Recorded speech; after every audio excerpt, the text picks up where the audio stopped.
जी। सदगुरु श्री कबीर साहेब की जय। जय। विश्व वंदनीय संत सम्राट बंदी छोर सदगुरु श्री कबीर साहब जी, मेरे हृदय मंदिर के आराध परम पूज्य सदगुरु श्री मान साहब जी, पूजा के योग्य सभी संत समाज, मैं चरण कमलों में सिर झुका के 3 बार बंदी करता हूँ। बोलिए श्री सदगुरुदेव की जय। सदगुरु श्री कबीर साहब जी इस धरातल पर ऐसे महापुरुष हुए, उन्होंने सबको और सम्मान दिया, सबको झाड़ के।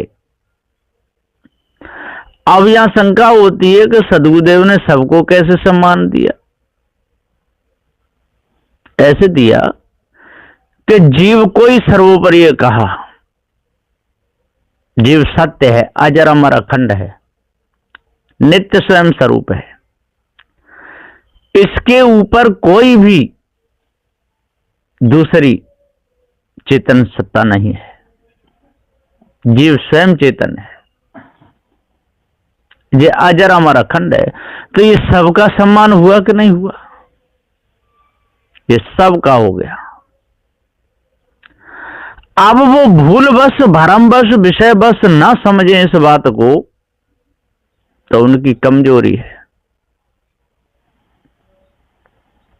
साहब ने कह दिया कि हे चेतन जीव, तू अमर है, तू कभी मरता नहीं, तू अजर है, कभी जलता नहीं, तू अखंड है, तेरा टुकड़ा नहीं होता,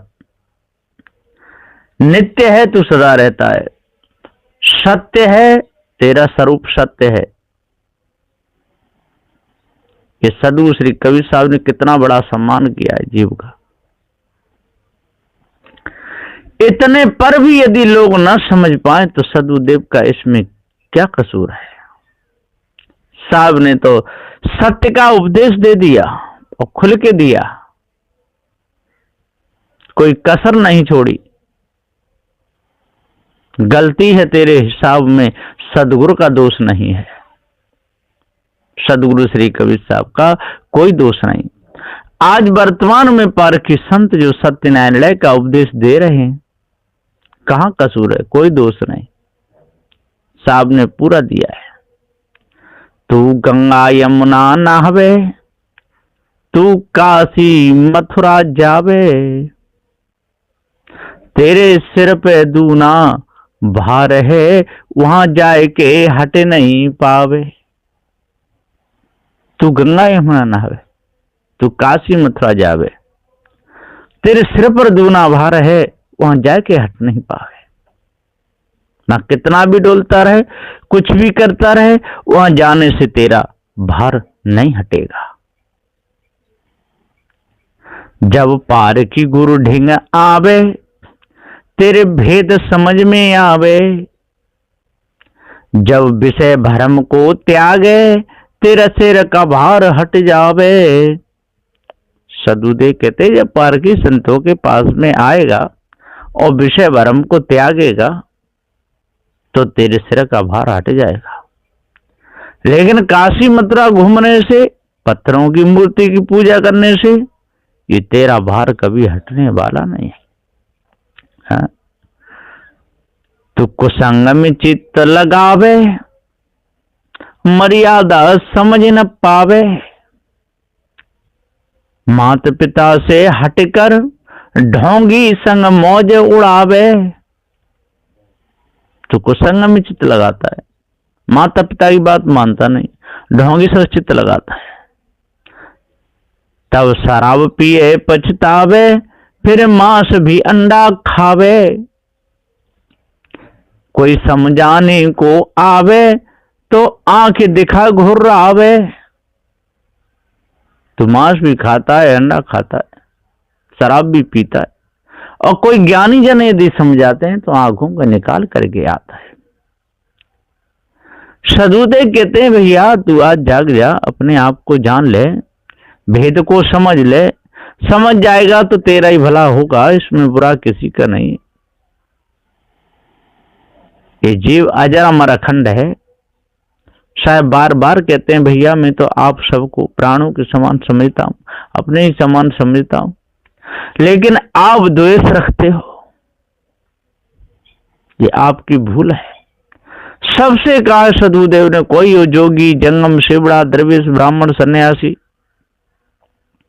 सबको अपना मान रहे हैं, लेकिन ये दूर भागते हैं।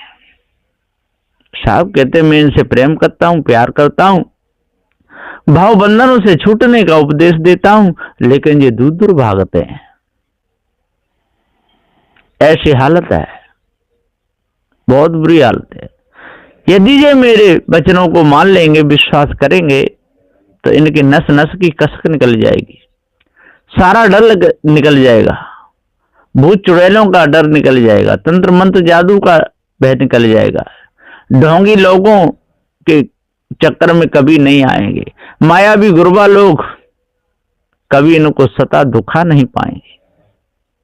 लेकिन मैं कितना भी समझाऊं, ये लोग समझना नहीं चाहते, धोखे में ही समय को निकालना चाहते हैं, भ्रम में ही डूबना चाहते हैं।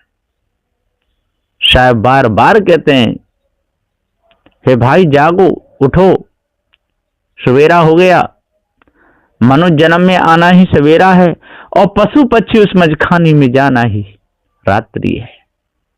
अब रात्रि तो बीत गई, भोग भूमिका से आप अपना पूरा करके आ गए मनुष्य जन्म में, नवीन कर्म बनाने के लिए, शुभ कर्म करके भवबंधनों से छूटने के लिए। लेकिन यहां पर भी आकर के यदि आपने शुभ कर्म नहीं कर पाए, भवबंधनों से छूटने का कार्य नहीं कर पाया, तो फिर वहीं की यात्रा करनी पड़ेगी। यहां से आए थे, जैसे चीकने खम्भे पर यदि कोई चढ़ता है, चढ़ते चढ़ते चढ़ते चढ़ते सबसे ऊपर पहुंच जाता है, और जैसे ही ऊपर पहुंच जाता है तो पैर फिसल जाते हैं, तो सर सीधे फिर वहीं आ जाता है। इसी प्रकार से ये मनुष्य जन्म चिकना खंबा है, जरा भी चूका तो सीधा जा करके गिरेगा, सीधा जा करके नीचे गिर जाएगा। ये मनुष्य जन्म, हेलो, हाँ चालू। तो ये मनुष्य जन्म चिकने खम्भे के समान है। जिस प्रकार से चिकने खम्भे पर ऊपर चढ़ते हैं और नेक भी पैर खिसक गए तो नीचे ही आ जाते हैं, इसी प्रकार से ये साधु जीवन भी चिकना खम्भा है। ये त्याग बैराग की भूमिका है, ये बच्चों का खेल नहीं है। साधु होना सहज नहीं है, जो बच्चों का खेल, ये बच्चों का खेल नहीं है साधु होना। ये तो चिकना खंबा है, जरा भी रपटा तो सीधे जाके गिरेगा भ्रम में, विषय में। इसे बहुत सावधानी से चढ़ना है, बहुत सावधानी से चलना है। जैसे मौत के कुआं में लोग मोटरसाइकिल चलाते हैं, 4 पहिया गाड़ी भी चलाते हैं, मारुति कार, और जरा भी चूका तो छुट्टी, फिर बचने वाला नहीं है। इसी प्रकार से ये साधु जीवन मौत के कुआं के समान है, चिकने खंबे के समान है, काई लगी हुई सीढ़ियों के समान है। जरा भी झुकेगा तो बचेगा नहीं। जैसे बिजली पर लोग काम करते हैं और जरा भी चूके तो छुट्टी। इसलिए सावधानी, विशेष सावधानी बरतनी पड़ती है, तब बच सकता है। इसी प्रकार साधु जीवन में आकर के बहुत बचाव रखना पड़ता है। नई नवेली स्त्रियों से भी दूर रहना पड़ता है, विचार से काम लेना पड़ता है। अकेले में, कई माता बहनों के साथ में नहीं जाना पड़ता। जाने का ऐसा यदि कोई मौका हो भी तो वहां विशेष देखना पड़ता है, विशेष ध्यान देना पड़ता है। न कि आचरण कैसे हैं, गुण कैसे हैं, लक्षणों को देख करके ही कहीं जाया जा सकता है। सबके बीच में ऐसा नहीं, अकेले में 2-2 4-4 घंटा बैठा रहे, या 2-2 4-4 घंटा अकेला उनके साथ में डोलता रहे, ऐसा नहीं। विचार से रहना पड़ता है। जो हर समय विचार करेगा वो ही बचेगा, नहीं तो जिस प्रकार से चिकना खंभे से और सरक जाता है और फिर चढ़ता है, फिर सरकता है, फिर चढ़ता है, फिर सरकता है, फिर चढ़ता है, फिर सरकता है, ठीक इसी प्रकार से बार बार मनुष्य जन्म में आता है और सरक जाता है, बार बार मनुष्य जन्म में आता है और सरक जाता है। ये नहीं, जड़ मूर्तियों के चक्कर में फंस करके अपने आप को भूल जाता है, तंत्र मंत्र जादू टोना में फंस करके अपने आप को भूल जाता है, स्त्री कुटुंब परिवार बाल बच्चों को देख करके अपने आप को भूल जाता है, मित्रों के चक्कर में फंस करके खाने पीने के चक्कर में अपने आप को भूल जाता है। जब लड्डू पेड़ा कचौड़ी बालूशाही जब रसगुल्ला जब मिलते हैं, सब ध्यान सब भूल जाता है, पढ़ना लिखना ध्यान ध्यान, बस फिर शरीर को सजाने में और शरीर को पुष्ट करने में लग जाता है। ये बहुत भारी भूल है और यही सारे संसार में हो रहा है। काजल लगाते हैं आंखों में, सुरमा लगाते हैं, आंखों से अच्छा दिखे, क्या हुआ सुरमा दिए से? पूजता नहीं तो पत्थरों को पूजता है, आंखों में सुरमा लगाता है, सुरमा लगाने से दिखा कहां? यदि दिख जाता तो पत्थरों को क्यों पूजता, जड़ को क्यों पूजता? तो चैतन्य की पूजा कर लेता। काजल लगाया और बकरा काट रहा है, क्या हुआ काजल लगाने से? हैं? और ज्यादा आंख फूट गई। इसी प्रकार से इन वेदों को पढ़ा, शास्त्रों को पढ़ा, पुराणों को पढ़ा, गीता भागवत रामायण सब पढ़ता रहा, काल का पुराण को पढ़ता रहा और मीन मांस खाता रहा, तो क्या हुआ पढ़ने से? ये तो और भ्रम ही बढ़ गया। भ्रम का काज लगा लिया, विषय का काज लगा लिया, काम क्रोध मद मोह लोभ का काज लगा लिया, हृदय काला कर लिया, अपने आप को जान ही नहीं पाया, मानवता से गिर गया, दुष्टता अंदर छा गई, पवित्रता नहीं आ पाई, बार बार खिसकता रहा, बार बार विषयों में आनंद लेता रहा। सदगुरुदेव जी पुकार के समझाते हुए कहते हैं, बंदर बुद्धि हो गई नाक कटी पछताए, बंदर बुद्धि हो गई नाक कटी पछताए, और सेठ की टोपी नाई की टोपी ले गए हो और डार के तब भग जाए। एक बंदर था, नाई बैठा था, उसकी टोपी को लेकर के भाग गया। नाई ने कहा, अरे तो मेरी टोपी ले गया, आप कैसे देगा? हाथ में टोपी पकड़े। नाई ने अपनी झोली में से छुरा निकाला और उल्टा छुरा अपनी नाक पे फिराता रहा, बहुत देर तक वहीं रख दिया। अब बंदर आया, बंदर नकलची तो होता ही है, जैसे ही वहां ने छुरा उठा के अपनी नाक पे फिराया तो सीधा फिर गया, तो नाक कट गई, तो किसी के भाग टोपी फेंक गया और छुरा भी डाल गया। इसी प्रकार से सदगुरुदेव जी कहते हैं कि मनुष्य जन्म में आता है और टोपी छुरा दोनों फेंक करके फिर पशु पक्षी उसमें खाने में फेंक भाग जाता है, नाक कट जाती है।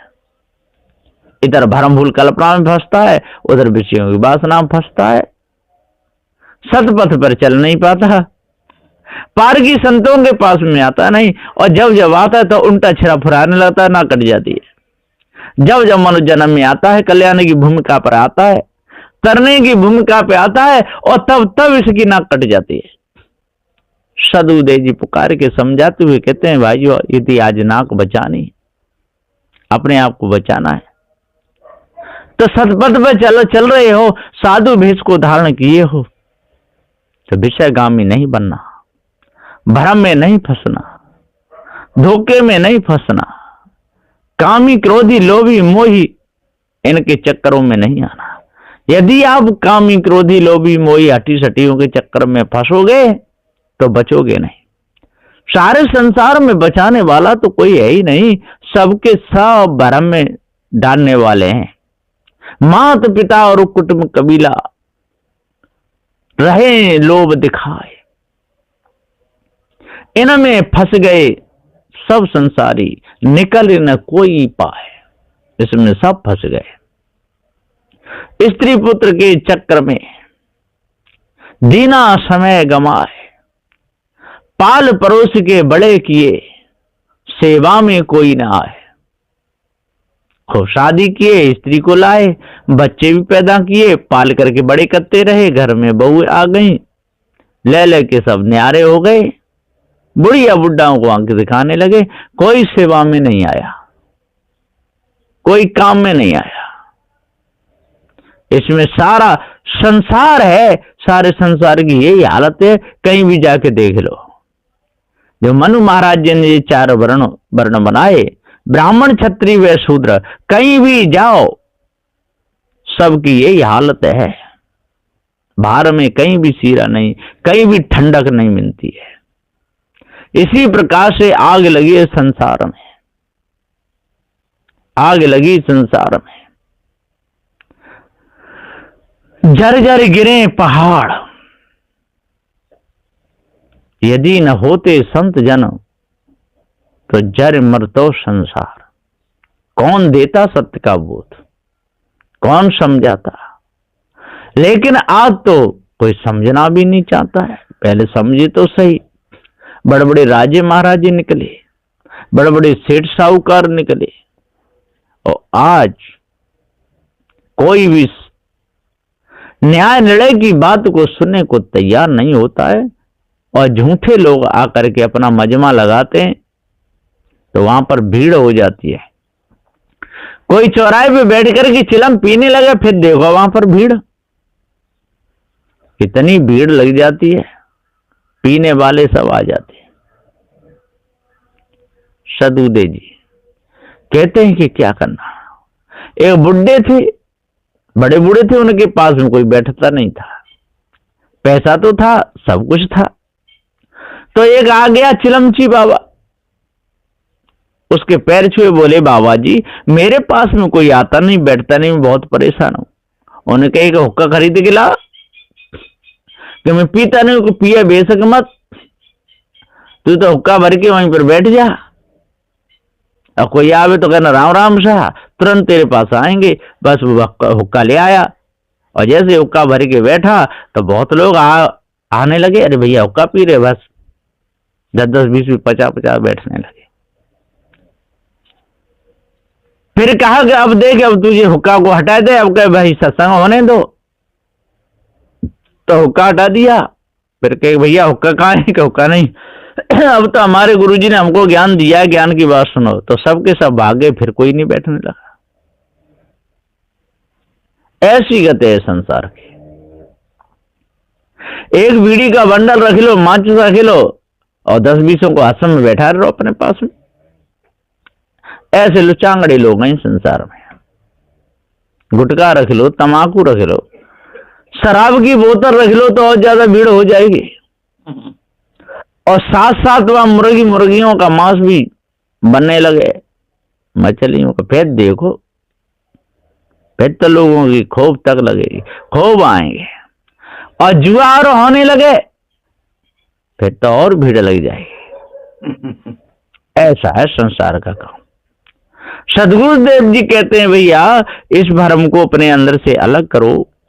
आज आप लोगों को समय मिला हुआ है, इस चिकने खम्मों से मन सरको, चढ़ोई मती से सरकना पड़े, यदि चढ़ोगे तो सरकोगे। इसलिए विषय वासना, भ्रम भूल कल्पना को त्याग दो। जो भी चिकने खम्मे पे चढ़ा है वो सरका है, जो भी काई लगी हुई सीढ़ियों पे चला है उसका पैर फिसला है। वैसे भी देख लो, आज घरों में पत्थर बिछा लेते हैं, और पत्थर पे यदि कहीं पानी रुक जाए और वहां पर थोड़ी सी और काई लग जाए तो पैर ऐसा फिसलता है, तो बहुतों के पैर टूट गए। और वैसे भी पानी गिर जाए चिकने पत्थर पे, या तेल गिर जाए तो बड़ी परेशानी आती है। एक जगह एक ने क्या काम किया, बंदर थे बंदर, और नीचे पत्थर बिछा था, कोटा स्टोन, चिकना पत्थर। तो बंदर बहुत थे अंदर, तो वहां पर छोटे छोटे डंडे डाल दिए और एक टीना तेल फैला दिया। अब वो बंदर इधर के इधर खिसकते हैं, डंडा लगे इधर से इधर खिसता खिसता खिसता खिसता, बेचारे बड़े परेशान। फिर फाटक खोला, तब वहां से निकल के भागे, तब भी बहुत देर तक खिसकते ही रहे। इसी प्रकार से जो सारे संसार के लोग बंदर हैं और कलंदरों ने वहां पर तेल फैला दिया है, विषय वासना भ्रम भूल कल्पना का ये तेल फैला दिया, और संसार ही है ये सब पत्थर लगा हुआ है, जड़ाध्यास ही पत्थर है। अब यहाँ पर खूब खिसक रहे हैं इधर से इधर, कभी नारी खिसकती है, कभी नर खिसकता है, कभी कोई खिसकता है, कभी कोई खिसकता है। साधु संत भी हुए तो अपने आप को जान नहीं पाए, जड़ चेतन का ज्ञान हो नहीं पाया, पारखी हो नहीं पाए, तो खिसकते रहे, वो ही विषय वासना भ्रम भूल कल्पना में खिसकते रहे। जब पारखी संत आए और उन्होंने सत्य न्याय निर्णय का उपदेश दिया, जड़ चेतन का भेद बताया और फाटक खोला, तो निकल निकल के भागे, तब भी बहुत दिनों तक खिसकते ही रहे, आज भी खिसक ही रहे। सत्य पथ पर कोई नहीं चलना चाहता, सुन करके भी अनसुनी लोग करते हैं। तो सदुदय जी कहते हैं कि भैया आज अपने आप को जान लो, भ्रम को अपने अंदर से बिल्कुल निकाल दो। जब भ्रम भूल कल्पना को अपने अंदर से निकाल दोगे, विषय वासना को अपने अंदर से निकाल दोगे और अष्ट महासद्गुणों को जब धारण कर लोगे, तो आपकी सारी बीमारी कट जाएगी। चोरी हिंसा व्यभिचार को, ईर्ष्या क्रोध मान छल को, गाली निंदा झूठ को अपने अंदर से निकालोगे तो आपका हृदय निर्मल हो जाएगा। सत्य विचार शील दया धैर्य विवेक वैराग्य गुरु भक्ति अष्ट महासद्गुणों को धारण करोगे तो आपका जीवन बन जाएगा। इसलिए पारखी संतों की शरण में लग करके और अपने सभी प्रकार के विकारों को दूर करो तो आपको शांति शांति है, हृदय निर्मल हो जाएगा। प्रारब्ध पूरा होते ही आप अपने स्वरूप में ठहरोगे। यदि प्रारब्ध पूरा हो गया और जड़ाध्यास नहीं छूट पाया, विषय नहीं छूट पाया, तो जैसे चिकने खंबे से और खिसक खिसक करके गिरते रहते हैं, जैसे गिरते रहोगे, और ऐसा ही हुआ है और होता ही रहेगा। बस इन्हीं वचनों के साथ में मैं अपनी वाणी को विराम देता हूँ। बोलिए श्री सद्गुरुदेव की जय। साहेब बंदगी, साहेब साहेब बंदगी, साहेब